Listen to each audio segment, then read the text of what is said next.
Tapi ibu, saudara-saudari, anak-anak umat beriman yang terkasih dalam Kristus, hari ini, hari Minggu sesudah Natal, Gereja Sejagat merayakan pesta keluarga kudus Nazaret Santa Familia.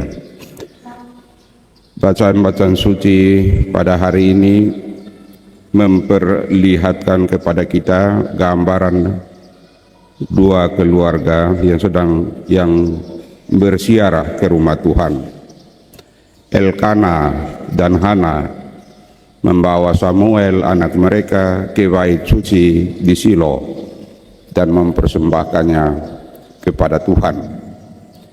Demikian juga Yosef dan Maria bersama dengan Yesus pergi sebagai para peziarah ke Yerusalem untuk merayakan pesta Paskah. Saudara-saudari, sudah sekian sering kita melihat para peziarah yang melakukan perjalanan ke tempat-tempat ziarah dan tempat-tempat yang sangat dihormati oleh devosi populer. Bahkan kita sendiri pun mungkin sudah pernah melakukannya. Namun hal yang paling indah yang muncul dari bacaan suci hari ini adalah bahwa seluruh keluarga pergi berziarah. Ayah, ibu, dan anak-anak bersama-sama pergi ke rumah Tuhan untuk menghormati hari yang kudus dengan doa. Inilah ajaran penting yang juga ditujukan kepada keluarga kita sekarang dan di sini. Dengan demikian kita bisa mengatakan bahwa kehidupan keluarga kita dewasa ini sesungguhnya adalah serangkaian perjalanan ziarah, baik kecil maupun yang besar. Saudara-saudari yang terkasih dalam Kristus, menarik untuk merenungkan bagaimana Maria dan Yosef mengajarkan Yesus cara berdoa di dalam gereja, di dalam sinagoga. Inilah semacam perjalanan ziarah, perjalanan pendidikan dalam doa. Menarik juga untuk merenungkan bahwa sepanjang hari mereka, keluarga kudus Nazaret, berdoa bersama, dan setiap hari Sabat mereka pergi ke sinagoga untuk mendengarkan bacaan dari kitab Taurat Musa dan juga para nabi, serta memuji Tuhan bersama seluruh jemaat. Tentu saja selama perjalanan ziarah mereka ke Yerusalem, mereka, keluarga kudus Nazaret, berdoa dengan menyanyikan mazmur. Aku bersukacita ketika orang berkata kepadaku, marilah kita pergi ke rumah Tuhan. Sekarang kaki kami berdiri di pintu gerbangmu, hai Yerusalem. Saudara-saudari yang terkasih dalam Kristus, betapa pentingnya bagi keluarga-keluarga kita untuk bersama-sama berjalan menuju suatu tujuan. Kita tahu bahwa kita memiliki jalan yang harus kita tempuh bersama-sama. Sebuah perjalanan yang memang tidak pernah sepi dan bebas dari berbagai masalah, dari berbagai tantangan dan juga kesulitan. Tetapi ada juga momen-momen sukacita, momen-momen penghiburan dan harapan. Dalam perjalanan ziarah kehidupan ini kita juga berbagi dalam momen-momen doa, dalam keheningan, dalam kontemplasi. Rasanya tidak ada yang lebih indah bagi seorang ayah atau ibu ketika mereka memberkati anak-anak mereka pada awal dan juga akhir setiap hari, dengan menandai dahi mereka dengan tanda salib, seperti yang dilakukan pada hari pembaptisan anak-anak mereka. Inilah bentuk doa paling sederhana yang bisa diberikan orang tua kepada anak-anak. sebagaimana Elkana dan Hana, juga Yosef dan Maria. Para orang tua pun diharapkan mempercayakan anak-anak mereka kepada Tuhan, agar Dia sendiri menjadi pelindung dan penopang hidup anak-anak mereka sepanjang hari, sepanjang saat.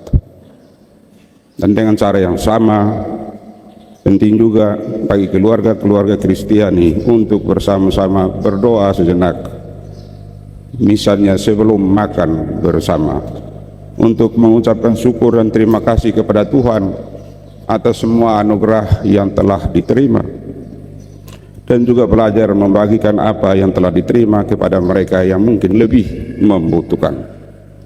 Semuanya ini tentu merupakan gerakan-gerakan kecil, namun memainkan peran yang sangat besar bagi pembentukan karakter spiritual anak-anak dalam perjalanan hidup mereka setiap hari. Saudara-saudari yang terkasih dalam Kristus, dalam Injil hari ini kita juga mendengar bagaimana Yesus tertinggal di Yerusalem, di dalam bait Allah, tanpa sepengetahuan kedua orang tuanya. Inilah semacam petualangan kecil si remaja Yesus yang waktu itu memang baru berusia 12 tahun, yang tentu saja menimbulkan kecemasan, kegelisahan, kekhawatiran dari kedua orang tuanya. Walaupun memiliki alasan yang cukup kuat, cukup mendasar mengapa ia harus tinggal di dalam rumah bapaknya, Yesus tetap menunjukkan sikap hormat, kasih, dan ketaatan kepada orang tuanya. Dan sekalipun tidak tertulis dalam Injil, namun diandaikan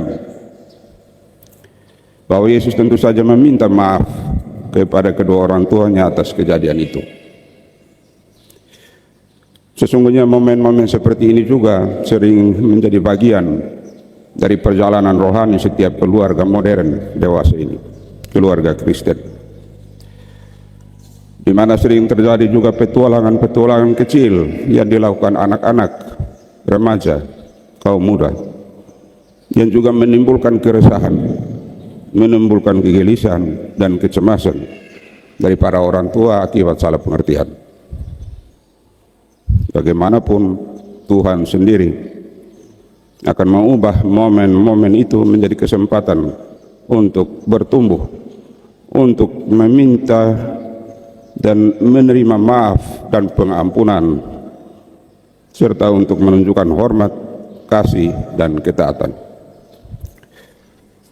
Saudara-saudari yang terkasih dalam Kristus, selanjutnya dikisahkan bahwa Yesus kembali ke Nazaret dan taat kepada orang tuanya.